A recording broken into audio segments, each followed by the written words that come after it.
All right. So the panel this evening, each masterclass that we've had, we've tried to have a different topic. Our first one was on financing and funding your deals. Our last one was on how to break into real estate with low to no money down. And this one, we had a topic which was Indy development, and I even mentioned it at the last masterclass, and I think a lot of people were hyped for it. But then our lead panelist said he would be in Italy or something, so we kind of switched up the topic. So now it's smorgasbord. So we have three different real estate experts who are all very experienced in different lanes. So I'll let them talk about their own journeys and where they've been.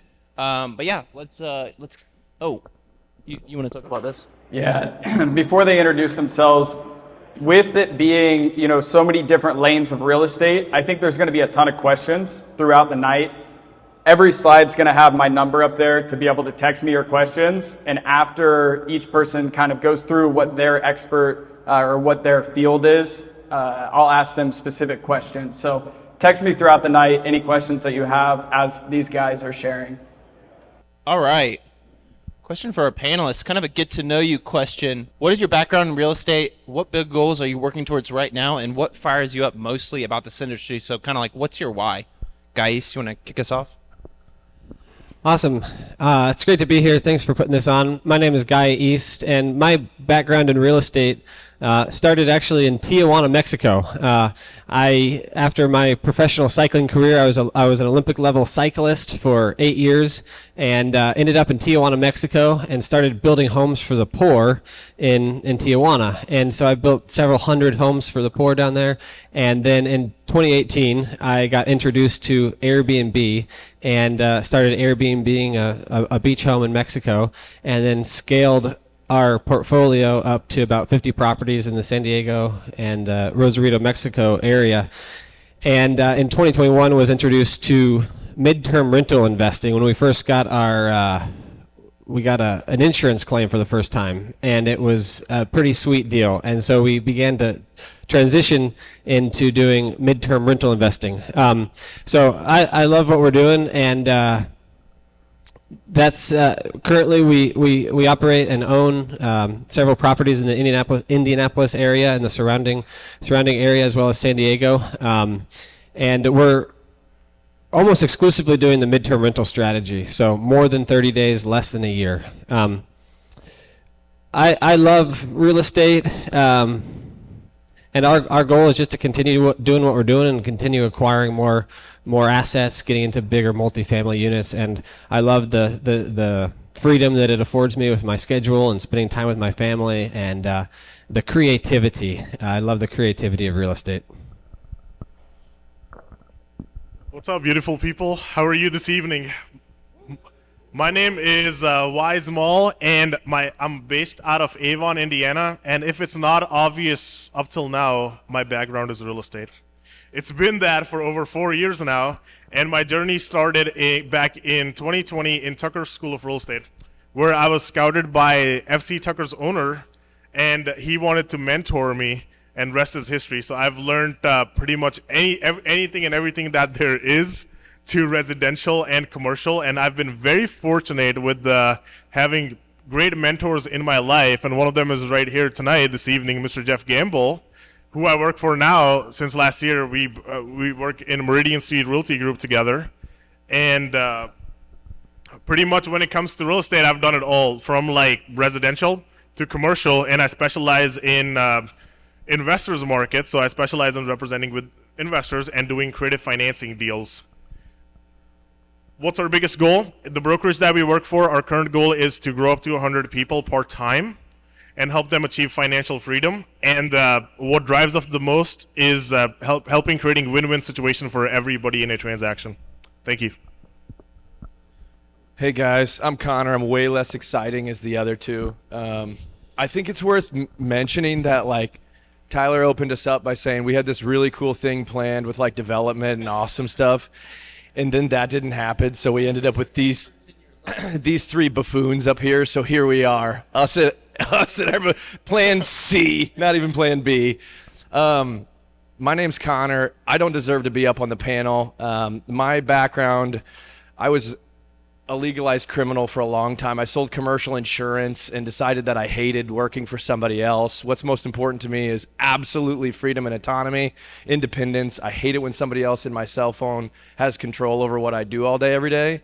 And I'm not a sharp crayon, so I tried to figure out how to get to financial freedom very quickly. 2017, I bought my first real estate asset 6 hours away because I don't know why, because I'm dumb, and I bought it in Nashville, Tennessee. There was a lot of tailwinds in Nashville, Tennessee. Some will call it luck, others will call it something else. One turned into 12 turned into a bunch. Started a property management company in 2019, started a brokerage, did a turnkey providing company. We've done over 550 single family homes for out-of-state investors here in the city of Indianapolis. September of last year, got out of it, decided to take an exit and do things by myself because, again, autonomy is my most important thing. And when you have 30 people that report to you every day, you don't get to have autonomy. So that's what I did. And in September, I'm back doing my own thing, and I have some individual goals. We're back on the short-term rental train here in Indianapolis. I don't know if you guys know this, but Indianapolis is the 4th most traveled to destination for Airbnb in America. How ridiculous is that? Our city of Indianapolis is 4th. That's bananas to me. So while the market is giving us that, I'm going to take advantage of it. So that's what we're doing. We got another property under contract today for Airbnbs. And what's my other question? What fires you up about the industry? Yeah, there's a lot of things that fire me up. I get pretty fired up about things. Okay, I'm genuinely not a smart person and was able to find financial freedom by the time I was 29. Like, that pumps me up, right? If my kids don't want to go to college, they don't have to. Why? Because you can create sources of cash flow through these crazy things called assets that you buy on 10th Street and on Belleville and on, like, you name it. So I just love the low barrier of entry, the ability that we all have to get in. I love that we don't have to compete with each other. I love that there's 100 people in here and we can all have portfolios of 50 and it's great. Like, I just love so much about real estate. So I'll stop talking. Connor, we're going to have to just keep cutting you off the whole night. Pull the mic. Yeah, that's why we put the mic on a cord, so we can get it back over here. Question number 2 for the whole panel. Where do you see the opportunity in the current marketplace? And how would you start over today if we took all your properties away, all your knowledge? Where would you start from the beginning to build back up? Well, I see a lot of opportunity in the Indianapolis area, and what we're doing with midterm rentals is pretty exciting. There's really 6 clients for the midterm rental industry. There are traveling nurses, which come to the area for 3 months at a time in groups of 1 or 2. They have a budget of $1,800 to $2,500 a month. So there's nurses, there's students around college campuses that are booking properties for the semester or 2 semesters. There's a lot of opportunity around college campuses. Then there's relocation. So families that are moving and they need a temporary home. There's a lot of that going on around here. They might need a home for 1 to 3 months as they're waiting for their home to be renovated or to close on their property. There are contractors, and there's a lot of contractors coming to the Indianapolis market. This is where I see a lot of opportunity in Indianapolis. You look around the city, you see skyscrapers, skyscrapers everywhere, but you also see cranes everywhere. And so wherever there are big projects going on, oftentimes there's contractors temporarily moving to the area. And so that's what we focus on, and that's what we see a lot of opportunity in. So there's contractors, there's traveling executives, and there's also insurance claims. And so we focus on the contractors and the insurance claims. And those insurance claims are families that have been displaced from their home due to a fire or a flood. And it is a very interesting market to work in, and it's a lot of fun. We've seen just incredible rental numbers come in, the 3 to 5 times what you would expect on a long-term rental. We've signed contracts the day that we've received a property. Like, for example, in Greenfield, Indiana, we purchased a duplex. The day that we closed the duplex, we had a a family move in. Their house had just burned down. They got the keys for the first time. They moved in. It was completely vacant. There was no furniture inside. They moved in, and the insurance company was paying $5,000 a month for an unfurnished apartment for 6 months. So there's a lot of exciting things, and I think it's just picking your poison and picking what you want to focus on. But I really do believe that the Indianapolis area has a lot of opportunity for those looking to invest in the midterm market. And to answer the second question, if I was to do this all over again, I would start with a stronger why, I suppose, not just focus on the dollars and cents, but more on the value creation. And I started my career very concerned with the amount of money that I was making and raising rents and maximizing the property, which is good. And I think it's important to do that, obviously. But I negated realizing that there was somebody on the other end of that transaction that might be affected negatively. So just thinking a little bit more consciously about the decisions that I was making.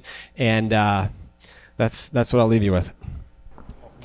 And I realized my big head was in front of the number for Max. It has now been moved, so please continue to text him your questions. All right, I won't interrupt anymore. Alrighty, opportunity. What a great term. Guess what? It's everywhere, as long as you guys know how to create a deal. And if I were to go back, I wouldn't change a thing where I started from, because one of my mentors earlier on told me that anything that ends with an expertise starts with education. So in these last 4 years, what I've accomplished and what I've done I've been able to do it through the information that I've compounded. So I would not change a thing. Solid, bro. What are my questions? They're not up there anymore. What would I change if I had to go back and what would I change? There's a great book out there, Justin Donald's book called Lifestyle Investor. I can't even remember the title. That's how impactful it is. It's an unbelievable book, and he's obsessed with cash flow from day one, which is great. So a lot of us are probably entrepreneurial minded, and we get distracted by shiny things, right? You want to go do this thing, then you want to go do this asset, then you want to go do this asset, and you want to go implement this strategy, and you just bounce around a lot. The idea of being obsessed over cash flow is something that I've had and lost gone back and forth on over the last 7 years. I would be obsessed with cash flow. Equity is amazing. It's awesome to build a really big personal financial balance sheet. It's really fun, but it also doesn't buy you milk at the grocery store. Like, it just doesn't. So it's really cool that you can call a banker and be like, yeah, I'm worth X amount of millions of dollars and I have all this in real estate. And they go, okay, cool. How liquid are you? And you're like, I don't know, I got $42. Like, that's cool. You don't get lending on that situation. So I'd be obsessed with cash flow, and allow the other things that make real estate so powerful to be the cherries on top, the appreciation, the depreciation, the equity build, that type of stuff. If I had to go back. That's my other question. I don't remember. Oh, opportunities. Yeah, I mean, I would just say there are opportunities everywhere. Real estate, you can make money 150,000 different ways. So I would advise two things. What are you excited about? Because usually what you're excited about, you'll run through the tape on when it gets hard. If you're not excited about it when it gets tough, which real estate is really sexy and bigger pockets makes it seem like the easiest thing in the world. It's not. It's very difficult, and you lose sleep over it a lot. So if you're passionate about it, then you'll run through the tape on it. When you're not, you won't. You'll quit. So I would say what excites you. The other thing that I would recommend is the people that are closest to you, what are they doing? Because if it's tried and true, the best ideas are stolen. They're not thought of, right? So if you could take somebody else's blueprint and just do it for yourself, do that. I got into short-term rentals, not because I was excited about it or because I was whatever. I had a buddy that was doing it, and I literally took him out for beers and gave him 8 beers and said, give me your playbook. And then one came up for sale, and I said, are you cool if I buy this? And then also, who's your lender and contractor and cleaner, and how do you do Airbnb, and can you tell me everything? That's how I got started, right? So I would just look at the people around you and what are they good at, and see if you can replicate and do what they did. So Connor, I don't want to let you off the hook this easy. Which strategy would you do if you would start up? Because you've done a bajillion BRRRRs and flips, and sometimes you're planning to BRRRR, but then you flip, or sometimes you're planning to flip, but then you keep it and refinance. Yeah. What would you do? Airbnb? What would you focus on? Like, if you just all your assets were wiped away? So I would take other things into consideration. Do I have a W-2 or do I not? If I have a W-2, then I don't need to focus on cash flow. I can focus on cash piles. If you're going to chase cash piles, I would flip. If you can work cash flows, I would do BRRRRs. So it just depends on some of the other external circumstances that you are all working with. I guess that's my answer. I don't know. Is that a cop-out answer? No. I just was genuinely curious. Yeah. Because I know your portfolio, and I know it's like everything in the world, like A to Z. Yeah, if I have to pick one and I can just do whatever, short-term rentals are really hot right now, and I like taking what the market's going to give me because it's the path of least resistance. You can BRRRR, you 100% can BRRRR, you can flip, ask Eli Stoner. He needs to know how many he's closed this year, but ask Eli Stoner. You can flip and you can make money. It's just a little harder than taking what the market is going to give you. So right now, what I'm experiencing in the market with residential real estate in Indianapolis, that's my parameters. Airbnb is working it. I mean, it's doing it. Just to give you guys an idea, we did a house in Bates Hendricks that I could get $1,800 to $2,200 a month in long-term rentals, so approximately $25,000 a year in annual and long-term. I did 76. I did 3 times that in short-term. It's the same house, it's the same spot, with, in my mind, less work because short-term is tech stacked. But why would you not do that? Well, if the market's going to give that to you, then take it. You also said something that's really true, which is real estate is hard. No truer statement has been said. That's why you should buy the course, by the way. But anyways, That was on a to the plug next for question. Tyler. He paid me $20 to say that. All right, the next question is kind of geared towards Guy East, who's done a lot of midterm rentals, but any of you guys can chime in here. Medium-term rentals, short-term rentals. The difference, by the way, if you're in the audience and you're like, medium-term, short-term, what's the difference?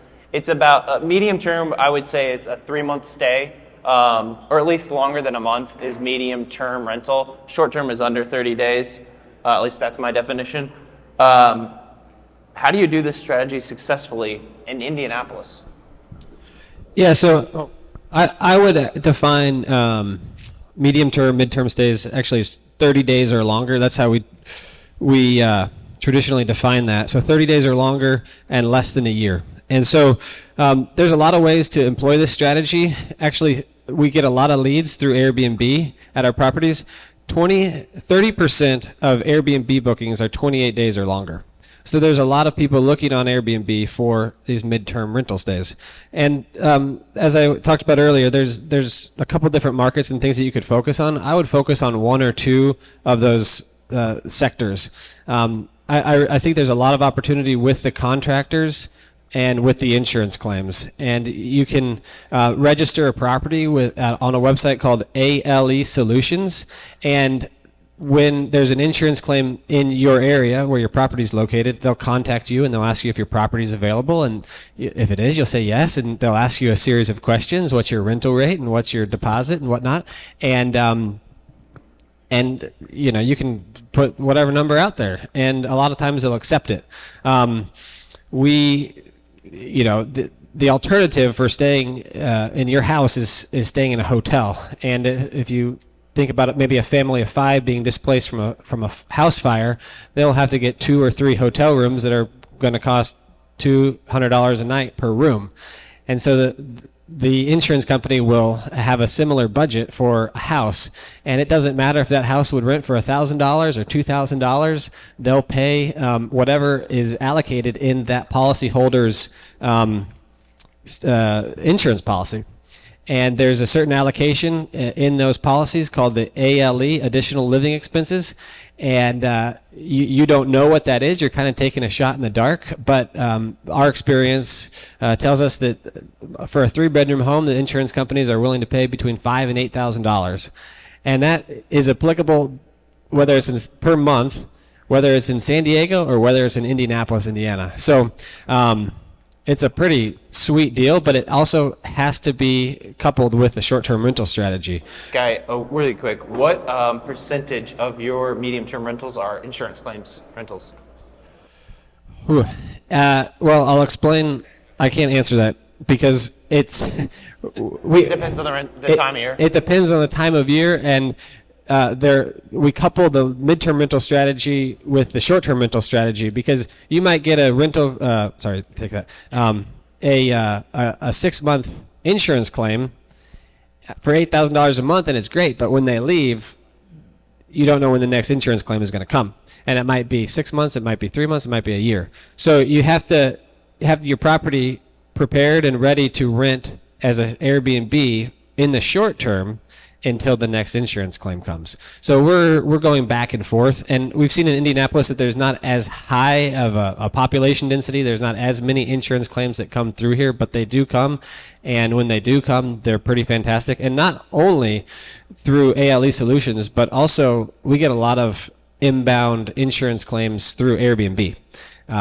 So that's an option. And you might have a rate listed on your Airbnb account, and you can change that rate as soon as an insurance company reaches out to you, and we do that all the time, and they don't have a problem with it. Again, it kind of goes back to what that policy, and they might deny your property if either the tenant doesn't want it or if it's too expensive, but oftentimes that doesn't happen. So a lot of opportunity in the Indy area for both contractors and insurance claims. Yeah. Oh, are we doing questions today? Yeah, we have a couple audience questions, but Connor, do you have anything to add to that? I know you have a few in your portfolio. Can I ask a question? How many of you guys own real estate? Like actually own rentals? How many of you are in the Airbnb short-term space right now? Okay, so one. All right, so we were blasting Airbnb. I didn't know if half of you guys were already in Airbnb.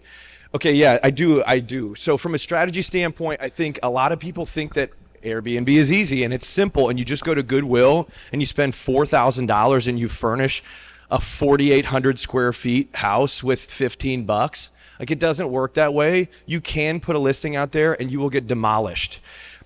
2022 was the highest number of reservations in Airbnb history, and then 2023 was even bigger, and 2024 is on pace to be better than that, but revenues per individual, per home, are down. How does that work when demand continues to increase but price goes down? It's because supply is outmatching the demand.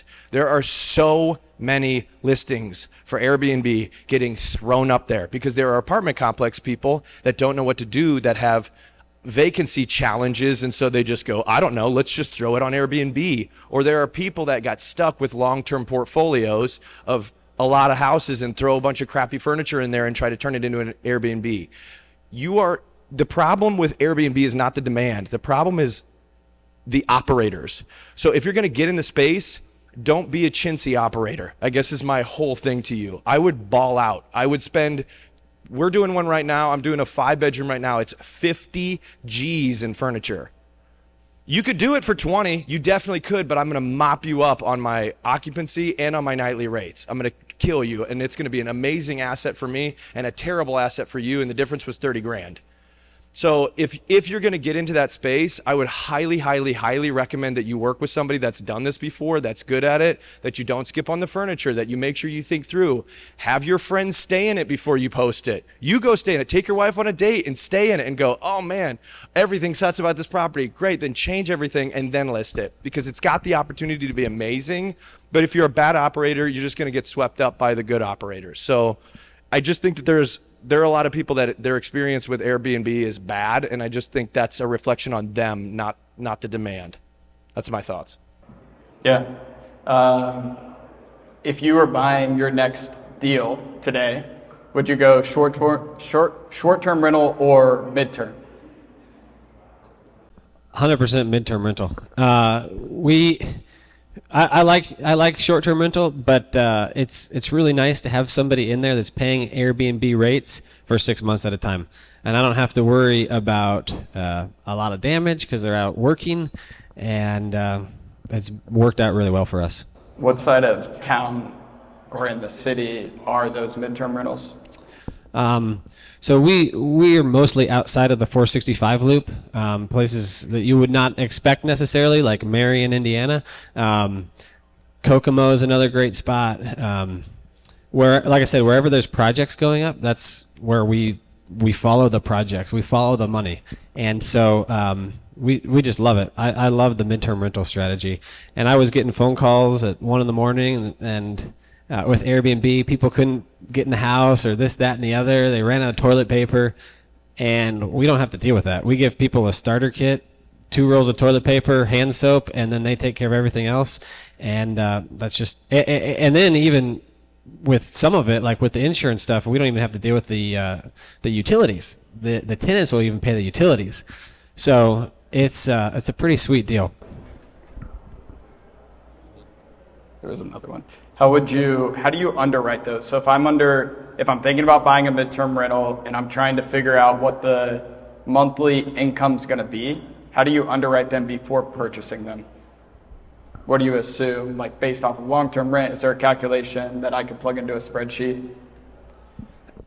So we do a lot of 1 bedroom, 1 bath, and we're underwriting at about $2,000 a month.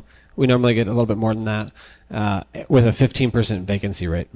If it's a 3 bedroom, we can get a little bit more than that. 1 or 2, 2 or 3 bedroom, we can get a little bit more than that. Sweet. Connor, anything to add? I know you're going to go short-term rental, and you guys can fight that out. Yeah, no, it's great, but that's the beauty, right? So that's one of the things that I love about real estate is like I can be passionate about this exit, and I'll take short-term rental 100% of the time, and he can be excited about it, about midterm, and take midterm 100% of the time. And I love it's two it. different markets, Yeah, you're in 2 different markets, right? Two so different you're markets. all in the city. Totally, I guess. But my biggest argument, unfair fight. He doesn't have the mic, and I do. But in 30 years, when all of our portfolio is paid off, my $400,000 assets against your $40,000 assets, my kids have a lot bigger pool to work with. We both made $1,000 a month off of our asset. It was a little bit more work for me, but mine is 10 times the amount of wealth for my kids. That's why I would make that. That's about the only argument he made. His business model is brilliant and genius and a lot less work. But I guess that's the argument that I would make for short term is the fact that appreciation in my metropolitan markets, and I'm getting debt on higher value assets. We both pay of course. We both pay our assets off in 30 years. It's just you got a $100,000 one, I got 500 when we're done. What was the question that you just asked me? I'm so bad at remembering. How are you underwriting? Oh, underwriting. Yeah, so my strong recommendation to you is if you're actually looking at this, the best way to underwrite is ask someone that's doing it. That's the best way to underwrite it because Zillow is so great to look at 2 in the morning when you can't sleep. And Zillow is also crap to look at when you're actually trying to find good data. So go find somebody that's doing it. Guy is like, he's a cheap date. You can buy him a $4 coffee at a Loom. I've done it a couple of times. I've tried to steal all of his tactics. Go find somebody that's doing it and ask them. Good ideas are thought of. Great ideas are stolen. I don't know where that is, but we should print that somewhere. Yeah, that's what I would say from an underwriting standpoint. And then also, you can just you can just get on Airbnb and you can just scroll around and keep a 30-day minimum and just go look at what other people are listing. If it's listing there, it's not being rented. So take that number and just take 5% off of that, 10% off of that, and go, I bet if it was up there for $1,800, it would get rented. So that would be my recommendation on that. Next question is more geared towards Connor. Anyone else can chime in though. In 2024, is the BRRRR method dead? And BRRRR method stands for David Green and Bigger Pockets kind of just made this go like wildfire. It's buy, renovate, rent, refinance, repeat. The idea is you'll recycle your money. You'll just keep refinancing your initial capital, and you can buy 1 million units theoretically with the same amount of money. The challenge, right, is the current marketplace and asset prices and interest rates. So, Connor, what's your thoughts on the BRRRR? Like, should someone pursue it, or should they just buy a turnkey rental? Yeah, good question. So, we've done 300 some of these. So, we have done them successfully in good markets, and we have done them unsuccessfully in good markets. We have done them successfully in bad markets, and we've done them unsuccessfully in bad markets, right? So the BRRRR strategy is a terrific strategy, and we should always do it. It's always available for business, right? It's such an efficient way to take $100,000 and just reuse. I love it. It's amazing. That's why they make books on it, and that's basically how Bigger Pockets started. Was somebody came up with this sexy term called BRRRR, and they were like, wow, let's make a podcast and get really big. So I love the BRRRR method. I'm all about the BRRRR method. It's more challenging in this market, but numbers are numbers. And if you have a strong pro forma, it's just numbers. Is it green at the end of the spreadsheet, or is it not? If it's not green, be a disciplined investor and don't do it. Go look for the next one. So when capital was extraordinarily easy to get, you could find BRRRRs every 10 deals you looked at. Now you got to look at 20 deals. Now you got to look at 30 deals, and half of the deals you got to call the guy and ask him why is he selling, and does he own it in cash, and would he be interested in creative financing? Like, it's more challenging to do, but yeah, it's like, it's a terrific, I mean, it's an awesome strategy. It's the best kind of strategy to take $50,000 and just recycle it over and over. So I think maybe some tips and tricks and some tactics for that. If you're working with somebody that's done this, like a real estate agent that does this all the time, I think that's really strong. You don't necessarily want, I don't know if anybody here is from FC Tucker. If you're working with somebody that's FC Tucker and they don't own any investment real estate, maybe call around and find a different agent that actually owns this stuff. And this is what they do on the side as well. I mean, you Cough, roots. Yeah, Roots. Yeah, sorry, I'm like plugging you guys all over the place. We love Roots. You owe me a lot of beer, I guess, is what I'm saying. So I would work with somebody. If this is your first, is anybody looking to do their first BRRRR, like actually looking right now for their first BRRRR? No hands. Okay, so I'm not even talking to anybody. We got one. Okay. Yeah, great. So find somebody that's done this before, sit down and buy them as many coffees, as many lunches as you can, and just have them look at deals with you. That's the best way to learn, is somebody else that's done it. Yeah, question for the audience. How many people want to do a flip in the next 5 years? Okay, the next question might have more audience buy-in. Let's go to the next question. Yeah, sure. Okay, I'm gonna just pull more audience because I like it. Why do you want to do flip? Lump sum, so cash today. Why else? No tenants. Reach. Okay, so flipping is the best thing for cash today. That and wholesaling, right? If you're trying to build, I mentioned this earlier, if you're trying to build a cash, wholesaling, come on, Bo.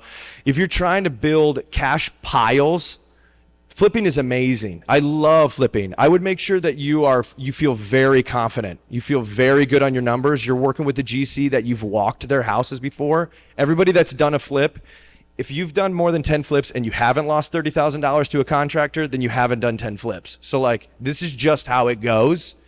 So I would walk properties. I don't know if I'm supposed to be super tactics, but here you go. I would walk properties that these contractors have used. I would go to the guys that have done 30 and 40 and go, hey, what contractors do you use? And can I pay you $2,000 for them to do my job too? Flipping is an unbelievable opportunity for you to make an insane return on your money. When you can take 40K and make 30K on it in 6 months, that is a 150% return on your money annualized. That's bananas. Like, that's amazing. And there's no other thing in real estate that affords you the ability to do that. So I highly recommend flipping. I just want you to know that for every 10 flips that you do, you're going to make a ton of money on 2 of them. You'll make some money on 5 of them. You'll lose a little bit of money on 3, and you'll get your ass handed to you on 1. Like, that's just how it's going to be. I don't know if that was 10 because I can't count, but that's just how it's going to be. So if the first one is you actually got browbeat, good, do 9 more because you'll make money. Like, it works. As long as you're disciplined, you utilize individuals that know what the heck they're doing, you'll make money in flipping. I love flipping. How do I finance them? I use hard money lending. Anybody else hard money lending people? So I'll recommend 2 people. They're not here. I'm recommending a lot of people. So MM Lending out of Louisville, Mike Fallett, he's the best. They're the best. Wendy, they're so good. Their terms are amazing. They're so easy to work with. I also use Kiavi. They're big, they're national, which I don't usually like the big national guys, but they've got a portal. They're pretty easy. I love it. So I'm a hard money guy because I like to take $100,000 and do 5 deals with it instead of taking $100,000 and do 1 deal with it. That's just my shtick. But if you haven't done one, I wouldn't go out and just do 5. I wouldn't leverage up on hard money. Walk us through a successful flip. What did the numbers look like? What was the timeline? How much did you make? Yeah, sure. Where was it at? Devington, I'm just going to pull a random one out. 4240 Noros, you can look it up. We bought it off of a wholesaler. So you can Which wholesaler? Mainstay. Mainstay. The Manship Boys. If any of you guys want some dirt on the Manship Boys, come call me. I was their biggest client in 2022. 2022, I bought more deals than anybody. So I love the Mainstay Boys. So we bought it for $150. We put 45 into it. We sold it for 265. We were in it and out of it for less than 90 days. It was a 40K nut. My specialty is not high-end stuff. I really like workforce. I like the $200,000 ARV. So our average on flip market is 18K nut. I'm not rocking anybody's socks off with 18K. But What margin does that look like? yeah, right. So when you think about a cash-on-cash return and you leverage up on a hard money note, conservatively, I would wait to do a flip until you have, I don't know, I'm going to get in trouble for saying this. Have $30,000 in cash before you do a flip. So I wouldn't go be like, I got 5, can I borrow 20 from my grandma? You could. I wouldn't recommend doing that. I would wait till you have 30 grand and lose your money on the first one first, then borrow grandma's money and make her a little bit of cake. So, so $30,000 for a flip. It's great to just earmark $30,000. You're gonna have a 10% downstroke. You're gonna have carrying costs. You need to pay for interest as you go. Even when they roll the interest into the end, don't do that. Pay your interest as you go. It's a $30,000, maybe $40,000 deal. $18,000 in 90 days on 30 grand is a ridiculous return. So I love flipping. I just love it. So whenever I'm looking on bigger pockets, I'm trying to get educated, talking to the community about doing a flip. Everybody keeps telling me that I need experience. How do you combat that? You do. Question.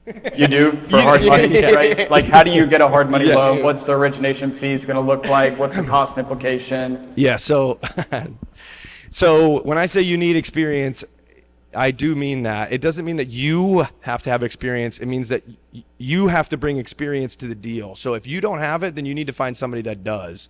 Bo works for free all the time. You can call him. He'll help you. But seriously, call one of these guys up here, call an agent that has done flips, aka another plug for Roots. Like, these guys have done it before. They're incentivized to make sure that you succeed, because if you don't succeed on your first one, you're not going to buy another house off of them on their second one. So I would look in your phone. I would find those people that have done it before. And again, I have bought 500,000 lunches, coffees, and beers. It's the best investment you can ever make, is connecting with somebody that's done what you've done and just ask them to be involved, ask for their playbook. I have contractors. I will happily share them with you. I'm sure some of these guys would share some of their contractors with you. I look at a deal with you. Like, we're all here to help each other out, right? We're all trying to find financial freedom and find autonomy. That's kind of the whole point of this stuff. Yeah, I've been able to pull off leashes experience with Nick Giuliani, my experience, and bring it to an aspiring investor to do their first deal. I also would warrant, just expect to make $0 on your first flip, because you're going to screw up. You're going to go high-end finishes. It's going to sit on the market. It's not going to sell. You're going to stub your toe. That's the point. You have to pay for that education so that whenever you go to the next time, you can go, oh, I was an idiot here. I can be better at X to get to a better in solution. Flips are dangerous. They are, but they can make a ton of money. I think even wholesaling, you can stub your toe. You can get caught having to try to buy a property and bring in private lenders. All of these things have risk to them. That's why they have the greatest reward on the back end. That's why they're not a snoozy long-term rental that's going to make you financial freedom. Eventually you can get to that, but you kind of have to roll the dice at the beginning. At least I think that was how you started, right, Connor? Yeah, and I think it's worth to note, especially on your first few, again, that $200,000 targeted ARV is a really safe number for you, right? Because you can go into Broad Ripple and exit at 450, but you're gonna make mistakes. Like, if you don't know what a planum is, then you haven't done a rehab before. If you don't know when I just say the words 220 and you don't know immediately what that means, you've not flipped a house. Those are like super basic things that you won't know until you flip a house. It doesn't matter if you flip a $50,000 house or a $500,000 house, because in your first one, you're gonna walk it every week and you're gonna take pictures and you're gonna ask your GC a gazillion questions. That's what you're supposed to do. Like, that's just part of it. I have catalogs of pictures from my first couple of flips, and I haven't walked a property in 2 years at this point. Like, I just haven't even stepped foot on them. So learning is the best, doing them, experience is the best way to do it. And if you have a $200,000 ARV exit, your mistakes are marginal compared to that $500,000 exit. If it's the same percentage, it's a $15,000 mistake, or it's a $45,000 mistake. So I don't know, just a tactic. I would target some of those smaller ones, and those are sexy houses right now because first-time home buyers can compete, and they're buying houses at $200,000. So your buyer pool is a little bit bigger. All right, Connor's not allowed to speak anymore. His time is up. No, but for real, we do have a question for Wayez. I know we haven't hit you in a bit. Creative financing, things like sub-2 seller financing. Do you use creative financing? How do you use it in 2024? All right, so when it comes to creative financing, there's two things to note: who has control and who has power. Now, there's multiple strategies to creative financing that Tyler just mentioned about strategies. One of them is subject to. Second part is land contracts, which is contract for deeds. Third part is your regular seller financing. Fourth part is your lease options. And third part is lease to buy. So when it comes to sub twos, and if we touch on it, and I know Connor, you've done some of this too, so feel free to chime in. Sub twos basically means assuming somebody else, if there's a seller and a buyer, and it's basically assuming an in-place seller's mortgage, and you're making payments on the behalf of the seller. But that does not mean the liability is off on the seller, because it's the same. It's the same mortgage, but somebody else is making it on their behalf. Second part is, I mentioned seller financing. There's two types of them. One of them comes from a corporate, and second one comes from a private landlord. Basically, the difference is, in a corporate setting, there is a established interest rate and a monthly payment that basically, how many of you guys know about ARM's mortgage, like an ARM mortgage?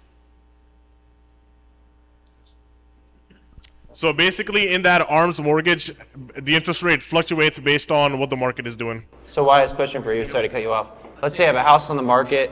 It's in disrepair. Motivated seller. What are you asking them to get to the creative financing solution? So basically, it comes back to the motivation, right? On every single deal that you possibly look at. So there's three parts to it. When we actually get into asking questions to a seller, we sit them down and we explain them their options. And again, creative financing is very hard to talk to you guys about. It's more visual. So if you guys need more understanding, feel free to reach out after we're done here, and feel free to connect, and we'll be happy to show you what we sit down and show our sellers basically. So when you sit down a seller, you can ask him, hey, basically what's the price you're looking for? And then you evaluate the condition of the house, and then you ask them how you came across that price to develop that motivation, and then what kind of time frame they're looking at. Now, you mentioned a distressed. Do you ask them if they have a current mortgage on it? Correct. That's all of those questions are asked prior to it, and then once that particular first initial step is established, now you can get into your steps. Let's just say this guy has there's a seller, for example. I'm going to take Connor for example. You're a seller in this situation. So Connor has a property, and he has some time that he can sit on it, but he's bleeding bad on the other side. So what's the best way for Connor to kind of come up on the green? Let's just say there's a property that he bought in a subdivision that has been only producing and selling for about $130,000. Connor's in about $150,000. How would you move that property? There's multiple different ways to do that. One of them, let's just take for example seller financing, that's the topic I was touching on. So for Connor to break even, Connor obviously wants to make some money on it. So when it comes to that, I can ask Connor, hey, how much time do you have in a transaction? Be hypothetical. How soon do you need your money back? 60 days. 60 days? Okay, that's not okay. Well, we'll work with it. Do you mean for seller for seller financing? Yeah, 5 years. 5 years. Okay, that's a basic turning point for us. So we've established Connor wants 5 years. If you can get some sort of down payment, what would it be? We'll hold the mortgage for 5 years. Half of the purchase price is a down payment. Half of the purchase price is a down payment. That's a little bit of hefty, because normally in the market, what we have seen is that people, and Tyler, you can back me up on this too. It's been 10 to 20% maximum is what the market has seen. So then first thing comes to that. In this type of seller scenarios, you basically educate them what the market is doing and kind of allocate the prices according to that. So now, who can buy, or who's the perfect potential client knowing these terms? It's somebody that has, for circumstantial issues, has issues with their credit, can't qualify for a normal mortgage. There's an investor that's trying to get into a property that's sitting on some cash, because there's not a lot of cash required to get into this property, and then turn it how they want to turn it, as long as the terms are favorable. But the best part here is you can negotiate your terms based on whatever those terms need to be at. So your purchase price, your down payment, your loan term, your interest rate, whether Connor will be carrying the taxes and insurance, or whether the buyer would be carrying that. So all of that is plugged in, and then there's a mortgage number that's been established. So once all of that is established, this will qualify for that investor that wants a low entry in, somebody that has I-10 number that does not know where to get I-10 financing from. So this is one way for that family to get into a house. And let's just say we hypothetically, so I did one deal earlier in the year where my seller was all in at $200,000.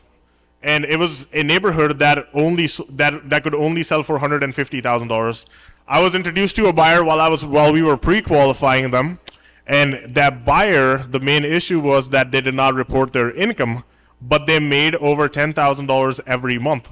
So this was a potential client, but since they did not, this just were starting to report it, you need 2 years to get into a property and buy a house. So the only way we could get them into a property was through creative financing, and then I had this deal. Now I told you my client was all in for $200,000. We sold that property for $250,000 at an interest rate of 9%. My client makes about $700 cash flow on it every month, and he gave him 30 years term.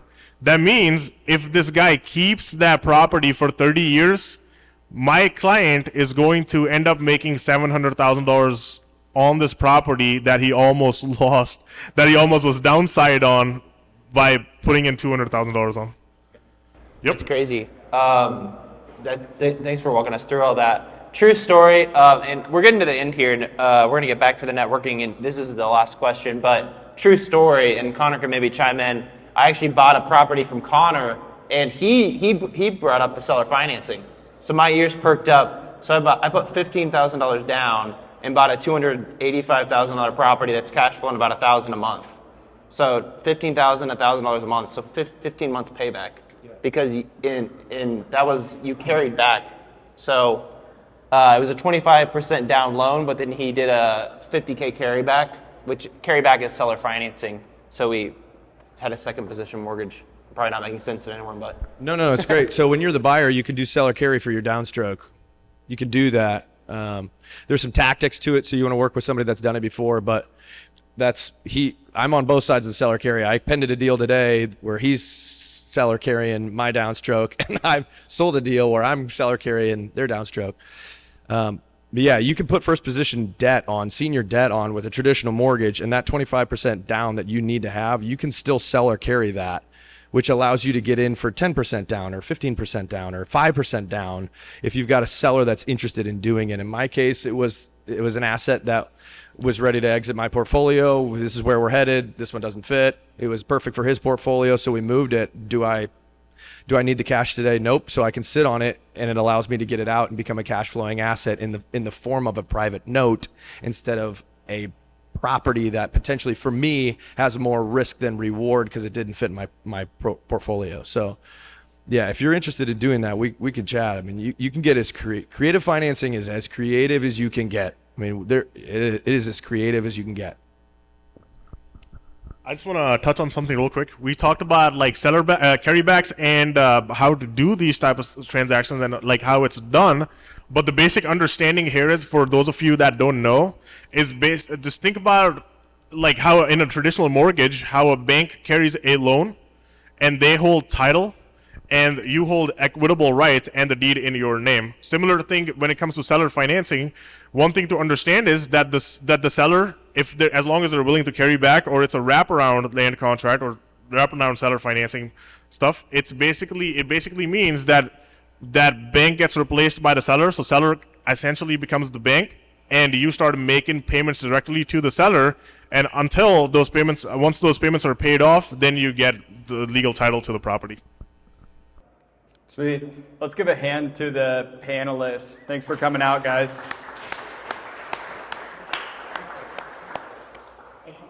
I don't know about you guys, but my brain is like mush because I think they just hit on every single possible way to buy real estate and get into the market.